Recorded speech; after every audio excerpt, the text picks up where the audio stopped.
അപ്പം കഴിഞ്ഞ കുറച്ച് ദിവസമായി, അതായത് ചൂട് അനിയന്ത്രിതമായി കേരളത്തിൽ ആയ സമയം മുതൽ ഇങ്ങോട്ട് പാമ്പിനെ കണ്ട വാർത്തകൾ, പാമ്പ് കടിയേറ്റ വാർത്തകൾ മാത്രമാണ് നമ്മൾ കാണുന്നതും കേൾക്കുന്നതും. ഇത് വല്ലാത്തൊരു ടെൻഷൻ ഉണ്ടാക്കുന്നുണ്ട് നമുക്ക് എല്ലാവർക്കും. അപ്പം പുറത്ത് മാത്രമല്ല, നമ്മുടെ വീടിനകത്ത് അങ്ങനെയൊക്കെ കാണുമ്പം എന്ത് ചെയ്യുമെന്നൊരു പേടിയാണ്. ഈ ചൂട് കാലത്ത് പാമ്പുകൾ എന്തുകൊണ്ടാണ് ഇങ്ങനെ പുറത്തേക്ക് ഇറങ്ങുന്നത്? ചൂട് കൂടുതൽ ആണ്. അതായത് മലയാളികൾ സാധാരണയായി അനുഭവിച്ച് ശീലമില്ലാത്ത, പരിചയമില്ലാത്ത തരത്തിലുള്ള കനത്ത ചൂടാണ് അടുത്ത ദിവസങ്ങളിൽ നമ്മൾ അനുഭവിക്കുന്നത്. അപ്പോൾ അതിൻ്റേതായ ഒരു ഹയർ സ്ട്രെസ് ലെവല് സാധാരണ ജീവികളിലൊക്കെ കാണപ്പെടാറുണ്ട്. അതിപ്പോൾ വന്യമൃഗങ്ങളിലായാലും നമ്മൾ വളർത്തുന്ന ജീവികളായാലും നമുക്കായാലും വീടിനുള്ളിലൊക്കെ പവർ കട്ടുള്ള സമയത്ത് അല്ലെങ്കിൽ ഫാനും ലൈറ്റും ഒക്കെ ഓഫാക്കി AC ഒക്കെ ഓഫാക്കിയിട്ട് കുറച്ച് സമയം ചിലവഴിക്കുക എന്ന് പറയുന്ന ബുദ്ധിമുട്ടാണ്. അപ്പോൾ അത്തരത്തിൽ ഈ ചൂട് കൂടുന്നതിൻ്റെ ഒരു സ്ട്രെസ് ലെവൽ ഹൈ ആയിരിക്കും ജീവികളിലൊക്കെ. ആ കൂട്ടത്തിൽ പാമ്പുകൾക്കും ഇത്തരത്തിലുള്ള ഒരു ഹൈ സ്ട്രെസ് ലെവൽ കാണപ്പെടാറുണ്ട്. അതിനേക്കാൾ ഉപരി, കടുത്ത ചൂടിനേക്കാൾ ഉപരി ഈ ഒരു കാലയളവിൽ ഒരു പ്രധാനപ്പെട്ട ഒരു പ്രത്യേകത എന്ന് പറഞ്ഞു കഴിഞ്ഞാൽ വിഷമുള്ള പാമ്പുകളുടെ കുഞ്ഞുങ്ങളെ കൂടുതലായി കാണപ്പെടുന്നൊരു സീസൺ കൂടിയാണ്. നമ്മുടെ കേരളത്തിൽ കണ്ടുവരുന്ന, സാധാരണ പൊതുവെ നാട്ടിൻപുറങ്ങളിലും ജനവാസ മേഖലകളിലുമൊക്കെ കണ്ടുവരുന്ന വിവിധ ഇനങ്ങളിൽപ്പെട്ട വിഷപ്പാമ്പുകളുടെ കുഞ്ഞുങ്ങളുണ്ടാകുന്ന പ്രജനന കാലം കൂടിയാണ്. അപ്പോൾ ഈ കുഞ്ഞുങ്ങളുണ്ടാകുന്ന ഒരു സീസണിലുള്ള പ്രത്യേകത എന്ന് പറഞ്ഞു കഴിഞ്ഞാൽ, ഇപ്പോൾ പാമ്പും കുഞ്ഞുങ്ങൾ മുട്ട വിരിഞ്ഞു വരുന്ന കുഞ്ഞുങ്ങളുണ്ടാകും, പാമ്പ് പ്രസവിച്ച് ജനിക്കുന്ന കുഞ്ഞുങ്ങളുണ്ടാവും.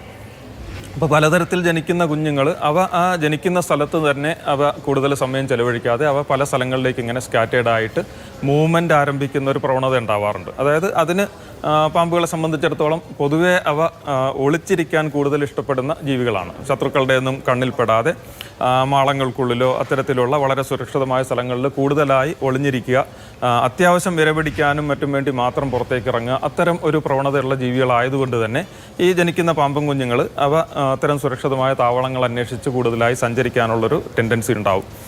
അങ്ങനെ സഞ്ചരിക്കുന്നതിനിടയ്ക്ക് നമ്മുടെ വീടുകൾക്കുള്ളിലോ അല്ലെങ്കിൽ വീടുകളുടെ പരിസരത്തേക്കോ ഒക്കെ വന്നുപെടാനുള്ള സാധ്യതയുണ്ട്. അപ്പോൾ വീടുകളുടെ പരിസരത്തൊക്കെ വരുമ്പോഴേക്കും അവയ്ക്ക് സുരക്ഷിതമായ താവളങ്ങൾ അവിടെ കാണുകയാണെന്നുണ്ടെങ്കിൽ അത്തരം സ്ഥലങ്ങളിലേക്ക് അട്രാക്റ്റഡ് ആവും. അപ്പോൾ അതുകൊണ്ട് പാമ്പും കുഞ്ഞുങ്ങളെ കാണപ്പെടുന്ന ഈ ഒരു സീസണിൽ നമ്മൾ ഏറ്റവും പ്രധാനമായ ഒരു സുരക്ഷാ മുൻകരുതൽ അല്ലെങ്കിൽ ഒരു ജാഗ്രത പാലിക്കേണ്ടുന്നൊരു മേഖല എന്ന് പറയുന്നത് വീടുകൾക്ക് ചുറ്റും പാമ്പുകൾക്ക് ഒളിയിടങ്ങളോ സുരക്ഷിതമായ താവളങ്ങളോ നമ്മൾ ഇല്ലാതെ സൂക്ഷിക്കുക എന്നുള്ളതാണ്. അത് ഇപ്പോൾ വിറക് കൂട്ടിയിട്ടിരിക്കുന്ന സ്ഥലമോ അല്ലെങ്കിൽ അത്തരത്തിൽ നിർമ്മാണ വസ്തുക്കളോ ഇഷ്ടികയോ ഒക്കെ കൂട്ടിയിട്ടിരിക്കുന്ന ഭാഗങ്ങളോ ഒക്കെ ഉണ്ടെന്നുണ്ടെങ്കിൽ, അല്ലെങ്കിൽ വീടിനടുത്ത് ചെറിയ മാളങ്ങളോ പൊത്തുകളോ വിള്ളലുകളോ ഒക്കെ ഉണ്ടെന്നുണ്ടെങ്കിൽ അവിടെയൊക്കെ ഈ കുഞ്ഞു പാമ്പുകൾ വന്നിരിക്കാൻ സാധ്യതയുണ്ട്.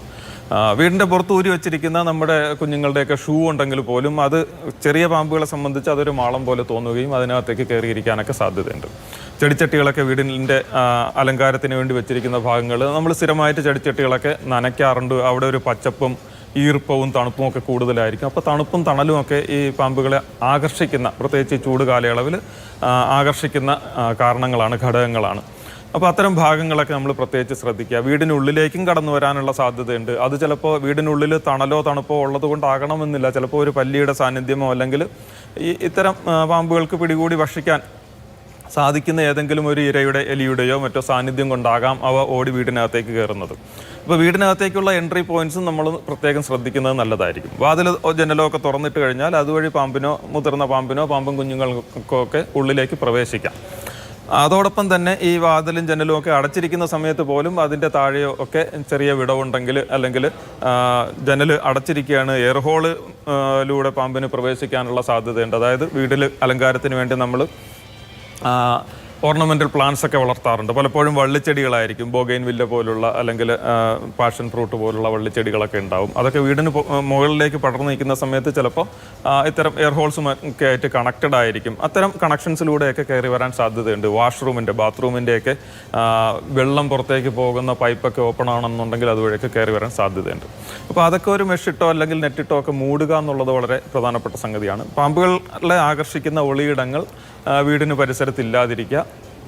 പാമ്പുകളെ ആകർഷിക്കാൻ സാധ്യതയുള്ള ഇരജീവികളുടെ സാന്നിധ്യം വീടിന് പരിസരത്തില്ലാതിരിക്കുക എന്നുള്ളത് വളരെ പ്രധാനമാണ്. അതിപ്പോൾ എലിയാകാം. എലി ആകർഷിക്കുന്ന സംഗതി എന്ന് പറഞ്ഞാൽ ചിലപ്പോൾ നമ്മൾ ശ്രദ്ധയില്ലാതെ ഭക്ഷണത്തിൻ്റെ വേസ്റ്റൊക്കെ, അവശിഷ്ടങ്ങളൊക്കെ വീടിന് ചുറ്റും വിതറിയെടുക്കുകയാണെന്നുണ്ടെങ്കിൽ എലികൾ അതിലേക്ക് അട്രാക്റ്റഡ് ആകാം.